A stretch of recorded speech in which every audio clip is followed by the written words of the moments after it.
ঝালকাঠি ফরিদপুরে 2 দিনের সড়ক দুর্ঘটনায় 29 প্রাণহানি। ঝালকাঠির ঘটনায় ট্রাক চালক ও সহকারী আটক, জেলা প্রশাসনের তদন্ত কমিটি। 29 মে অনুষ্ঠিত হবে তৃতীয় ধাপের উপজেলা পরিষদ নির্বাচন। 112 উপজেলার 21টিতে ইভিএম এ ভোট। এবং স্বাধীন দেশে অবৈধ অস্ত্রধারীদের কোনো ছাড় নয়, হুঁশিয়ারি র্যাব মহাপরিচালকের। আত্মসমর্পণ করলে পাহাড়ের সন্ত্রাসীদের পুনর্বাসনের আশ্বাস।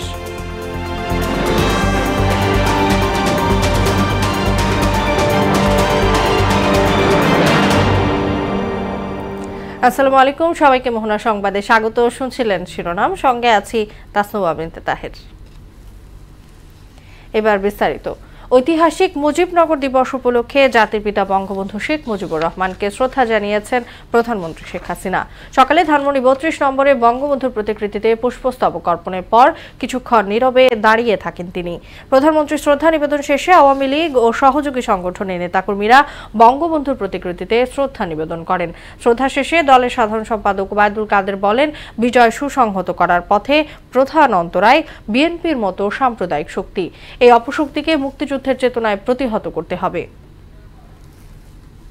বিএনপি সহ স্বাধীনতা বিরোধী সন্ত্রাসী শক্তি সকল অপশক্তিকে, যারা আমাদের বিজয়কে সংহত করার পথে প্রতিবন্ধক, এদের আমরা পরাজিত করব।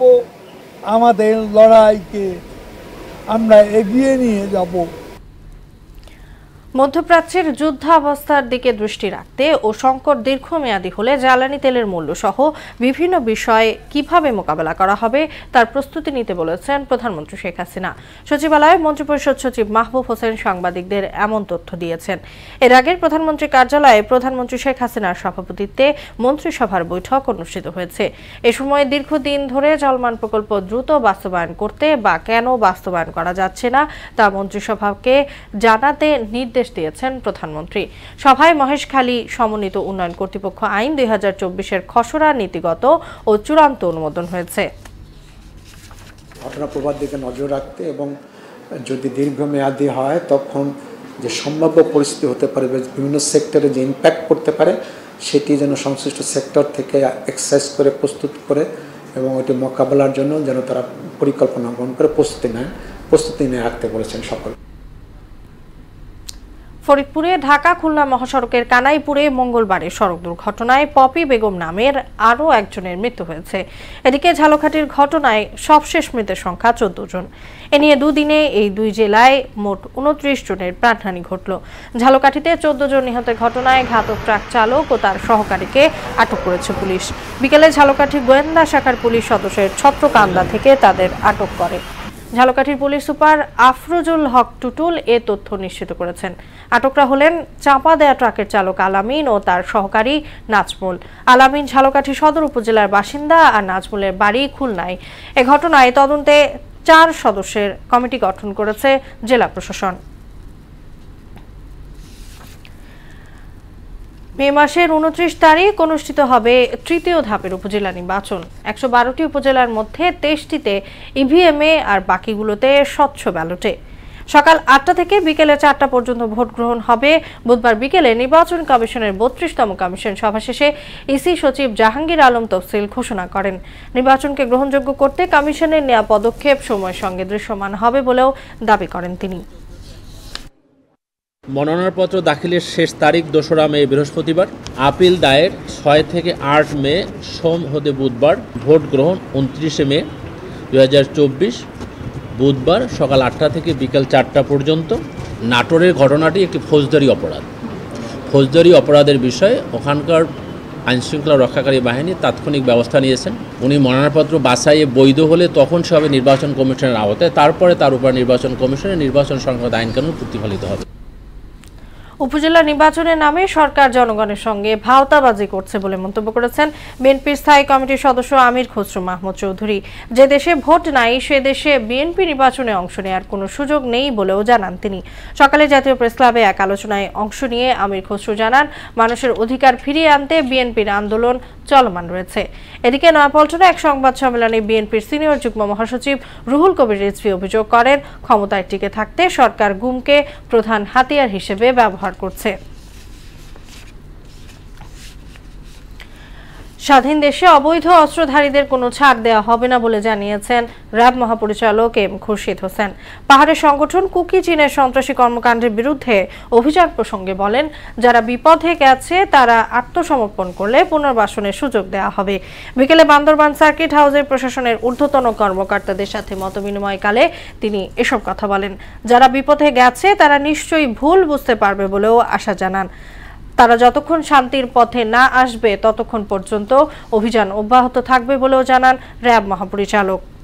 বাংলাদেশে, স্বাধীন দেশে, বঙ্গবন্ধুর বাংলাদেশে কোনো সশস্ত্র সংগঠন, অবৈধ সংগঠন থাকবে না।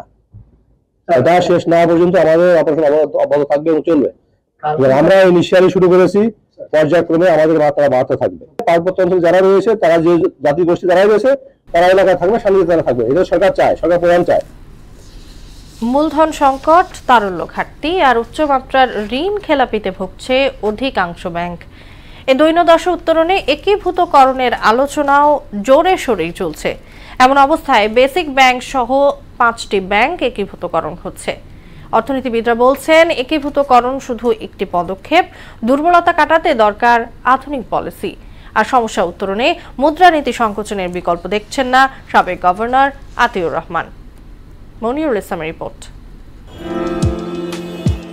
কয়েক মাস ধরে ঋণ খেলাপিতে নিমজ্জিত ব্যাংকগুলোকে একীভূতকরণের আলোচনা চলছে জোরে সোরেই। সম্প্রতি বাংলাদেশ ব্যাংকের আর্থিক প্রতিবেদনে উঠে আসে ব্যাংক খাতের সার্বিক চিত্রপট। ব্যাংক খাতে অনিশ্চয়তা থাকার মানে হলো যে এখানকার যে লক্ষ লক্ষ আমানতকারী তাদের একটা চিন্তা, এবং একই সঙ্গে যারা বিনিয়োগকারী রয়েছেন তাদেরও একটা বড় রকমের চিন্তা। আর্থিক খাতের নিয়ন্ত্রক প্রতিষ্ঠান বাংলাদেশ ব্যাংকের প্রতিবেদন বলছে, বর্তমানে রেড জোনে রয়েছে 9টি তফসিলি ব্যাংক, ইয়েলো জোনে রয়েছে 29 আর গ্রিন জোন অর্থাৎ মোটামুটি সন্তোষজনক অবস্থানে রয়েছে 16টি ব্যাংক।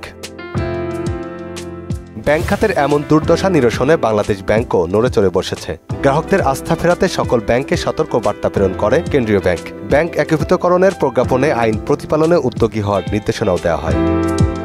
আর পরিস্থিতি বিবেচনায় বেসিক, পদ্মা, ন্যাশনাল ব্যাংক সহ বাংলাদেশ ডেভেলপমেন্ট ব্যাংক, রাজশাহী কৃষি উন্নয়ন ব্যাংক একীভূতকরণের প্রাথমিক সিদ্ধান্ত নেয় বাংলাদেশ ব্যাংক। তবে কেন্দ্রীয় ব্যাংক বলছে, আপাতত এর বাইরে আর কোনো ব্যাংক একীভূতকরণ হচ্ছে না। অর্থনীতিবিদ মাহফুজ কবির বলছেন, কয়েকটি ব্যাংক একীভূতকরণই যথেষ্ট নয়, আমানতকারীদের আস্থা ফেরাতে দুর্বল জায়গা ধরে কাজ করতে হবে। আলটিমেটলি আমাদের যে ব্যাংকগুলোর দুর্বলতা, সেই দুর্বলতা কিন্তু কাটছে না। এখন একটা ব্যাংক একীভূত হয়ে গেছে আরেকটা ব্যাংকের সঙ্গে, এটা কিন্তু মাত্র একটা ইনস্ট্যান্স দেখলাম আমরা, কিন্তু অন্য যে দুর্বল ব্যাংকগুলো তাদের দিক থেকেও কিন্তু আমরা সেরকম সাড়া পাচ্ছি না। তারা কোন দিকে যাবে, কার সঙ্গে যাবে, তো এই আলাপ আলোচনা বা সমঝোতাও হচ্ছে না। তো সব মিলে পুরো ব্যাংক খাতটা একটা অনিশ্চয়তার মধ্যে পড়ে গেছে। যে ব্যাংকগুলো রয়েছে সেই ব্যাংকগুলো আসলে ভবিষ্যৎ কি হবে, সেটাও একটা বড় রকমের আতঙ্কের বিষয়। আর ব্যাংক খাতে আস্থা ফেরাতে মুদ্রানীতি সংকোচন করার পরামর্শ দিয়েছেন সাবেক গভর্নর ডক্টর আতিউর রহমান।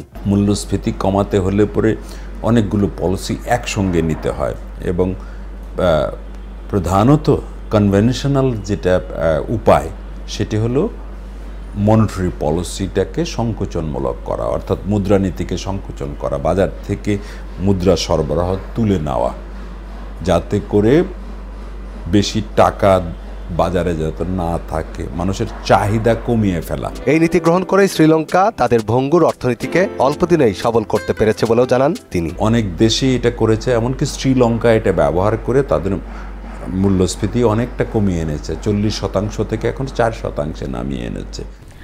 নবম জাতিসংঘ জলবায়ু অভিযোজন সম্মেলন ন্যাপ এক্সপো এবার বাংলাদেশে অনুষ্ঠিত হচ্ছে। রাজধানী বঙ্গবন্ধু আন্তর্জাতিক সম্মেলন কেন্দ্রে আগামী 22 থেকে 25 এপ্রিল এই সম্মেলন অনুষ্ঠিত হবে। ইউএনএফসিসির তত্ত্বাবধানে স্বল্পোন্নত দেশগুলোর বিশেষজ্ঞ গ্রুপ ও বিভিন্ন সংস্থার সহযোগিতায় এর আয়োজন করা হচ্ছে। প্রধানমন্ত্রী শেখ হাসিনা এই সম্মেলনের উদ্বোধন করবেন।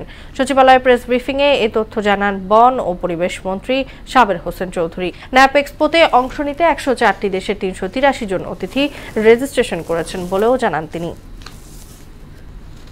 খেলার খবর, আইপিএল থেকে মুস্তাফিজের শেখার কিছু নেই বলে জানিয়েছেন ক্রিকেট অপারেশনসের চেয়ারম্যান ও বিসিবি পরিচালক জালাল ইউনুস।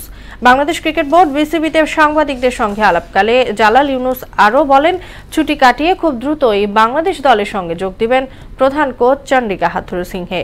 বাংলাদেশে আর ফিরছেন না হাথুরুসিংহে। এমন গুঞ্জন ওঠার পরই তা সামাজিক যোগাযোগ মাধ্যমে আগুনের মতো ছড়িয়ে পড়ে। হেড কোচ আসবেন 21 তারিখে রাত্রেবেলায়, 22 তারিখ থেকে মোস্ট অফ দ্য কোচেস 22-23 তারিখের মধ্যে they will be available. Already আপনি দেখেছেন যে SNC coach, strengthening and conditioning coach is here.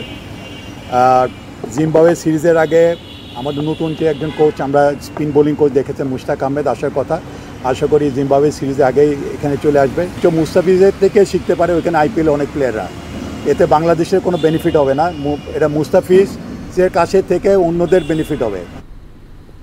শেষ করব মোহনা সংবাদ, যাবার আগে শিরোনামগুলো জানিয়ে দিচ্ছি আরো একবার।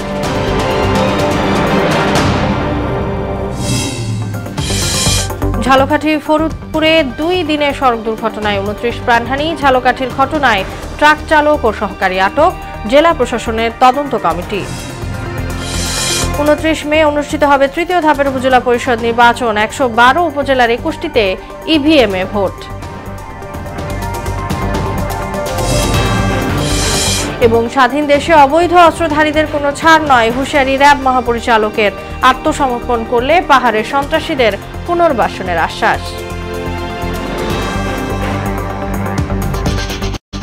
এই ছিল মোহনা সংবাদে। পরবর্তী সংবাদ রাত 12টায়। এছাড়া মোহনার সবশেষ খবর জানতে ভিজিট করুন www.mohana.tv।